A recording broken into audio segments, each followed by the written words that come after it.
Каракаттын тандаган мамандыгына каршы болгон ата-анасы онун жар тандауга катысты шешимин де алгашында куптамады. Дәлірек айтканда, күйөө баласы ретинде Кыдырали Болмановду каламаса керек. Себеби сол кезде атагы дүркүрөп турган әнші жигитке аса сеним кирмеди.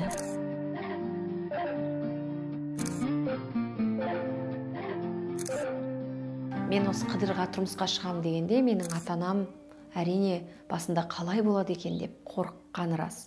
Ол атақты әртіс.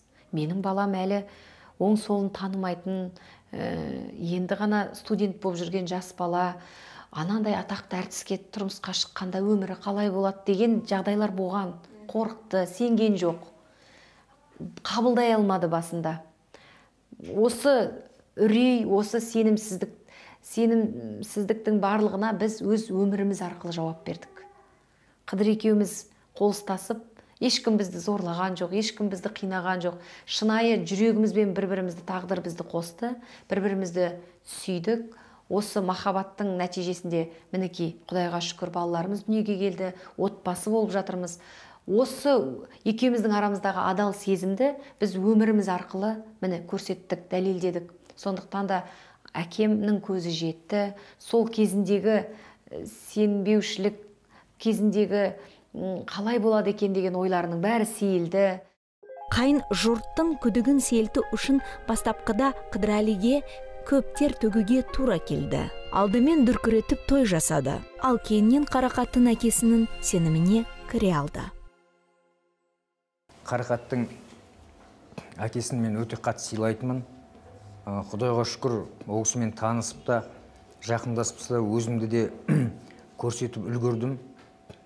Яғни ол кісінің қауіптенбей-ақ, немесе енді әреке өзінің баласының, әрқайсысы баласын ойлайтыны рас. Сондықтан ол кісі ертең күмәнданбасын, немесе жүрегі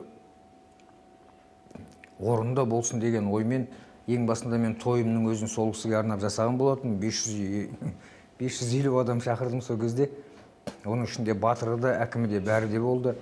Бүкіл қазақтың зиялы қауымдары болды. Сол кездегі бірақ ойым, бірақ анық мақсатым. Өйткені ол кісі өте білімді кісі, өте көзі қарақты адам, сауатты адам болғаннан кейін бірденен түсінсін, ертең жүрегі орнында болсын, күйеу балам тентек емес екен, күйеу балам бұзық емес екен, немесе күйеу балам сабырлы екен деген сияқты бір ой қалыптастыру үшін мен үлкен сондай тойды бірінші бісмілласын сол кісіге арнап жасадым, бірақ оны ешкімге айтқан емеспін. Екінші жағынан ол кісімен таныса келе бір-бірімізге өте жақын болдық. Мен өте өзімді бақытты санаймын.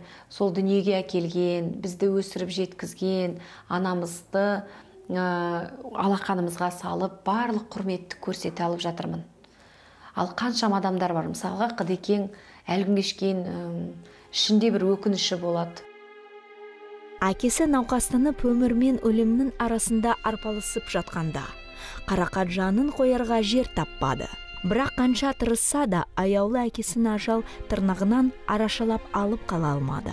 Сол өкініш Каракаттың бір кездері өзегін өртеген болатын. Әлі де солай, бірақ қолдан келер шара жоқ. Енді ауру деген ол айтып келмейді ғой. Жаман ауру, шын мәнде қолымыздан келгенше жүгірдік,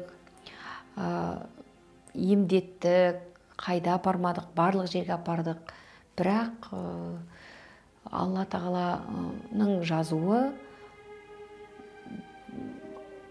ауру жеңді деп айтсақ болады. Сол біраз қиналды әкеміз, бірақ сол бір жылдан аса уақыттай қиналды.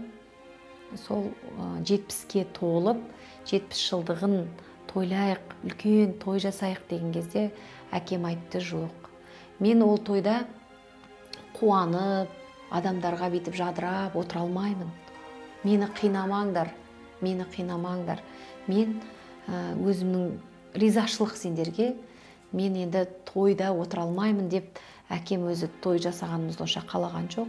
Сөйтіп дүниеден өте барды. Бірақ сол аралықта әкемізге көрсеткіміз келген жақсылықты, көрсеткіміз келген барлық өмірдің әдемілігін, біздің ең бастысы ата-ана үшін балаларының өз бетімен үй болып кеткенін, ел болғанын көру, ол үлкен бақыт. Сондықтан да менің әкеме біз дәлелдей алдық деп ойлаймын. Қыдекең екеуміз қаншалықты үй болғанымызды шаңырақ көтеріп, тату тәтті өмірімізді көрсете алдық. Екеуміз бірге қол ұстасып жүріп өнердегі жетістігімізді көрсете алдық. Сол аралықта біз көрсетіп үлгердік. 2005 жылы мен ең алғаш концертімді бердім. Ару ғұмыр деген концертімді Алматы қаласында бердік. Сол концертке мен ата-анамды шақырдым. Ата-анам алдыңғы қатарға отырғызып, бүкіл елдің алдында басымды иіп, сол жерде әкем әлесінен кетпейді видеосы бар ғой. Бүйтіп тұрып, тақиясын шешіп, барлығымен бүйтіп амандасқаны, сол бірінші және соңғы менің әкемнің бейнесі. Сол аралықта біз әкеміздің батасын алып үлгердік.